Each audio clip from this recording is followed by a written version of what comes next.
નમસ્કાર મિત્રો આજે તારીખ 11મી માર્ચ 2024 છે અને આજે જ્યારે ગુજરાત રાજ્યમાં ધોરણ 10 અને 12ના વિદ્યાર્થીઓની બોર્ડની પરીક્ષા શરૂ થાય છે ત્યારે સર્વે મિત્રોને પરીક્ષા માટે ખૂબ ખૂબ શુભેચ્છાઓ।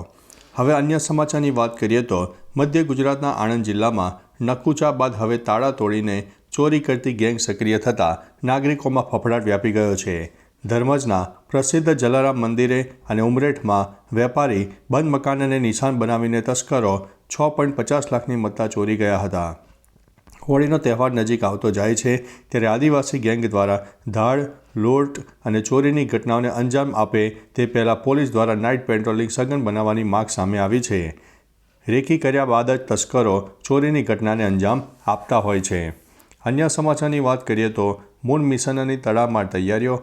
નાસાનું હ્યુમન રોવર બનાવવા ભારતીય વિજ્ઞાનીઓની ટીમ પણ પસંદગી પામી છે। હ્યુમન રોવર બનાવનારી વિશ્વની 30 ટીમમાં ભારતના 7 રાજ્યના 13થી વધુ વિજ્ઞાનીઓના ટીમમાં પણ સ્થાન મળ્યું છે। અન્ય સમાચારની વાત કરીએ તો યુએનમાં ભારતે યુએનએસસીમાં તાત્કાલિક સુધારાની માગ કરી છે।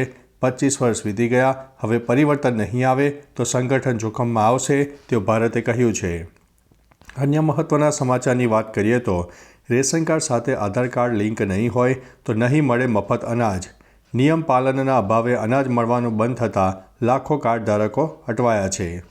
જૂનાગઢમાં મજેવડી ગેટ પાસેની દરગાહ તોડી પડાઈ છે। જલારામ મંદિર પણ હટાવવામાં આવ્યું છે। કાર્યવાહી પહેલાં પોલીસ અને પ્રશાસને આખા વિસ્તારને મોડી રાત્રે ઘેરો લીધો જેથી બહારના તત્વો આવી શકે નહીં। અન્ય સમાચારની વાત કરીએ તો બ્રહ્માંડનો સૌથી ભારેખમ બ્લેક હોલ જેમાં સમાઈ શકે છે 28 અબજ સૂર્ય। વૈજ્ઞાનિકોની શોધમાં જોવા મળ્યું છે કે અંડાકાર ગેલેક્સીમાં સુપર માસિવ બ્લેક હોલ છે જેનો ભાર 28 અબજ સૂર્યની સમાન છે। અન્ય સમાચારની વાત કરીએ તો ભૂખના માર્યા લોકોના હાલ બેહાલ થયા છે। ગાઝામાં પેરાશૂટ ન ખુલતા ફૂડ પેકેટના બોક્સ નીચે દબાતા 5 લોકોના મોત થયા છે।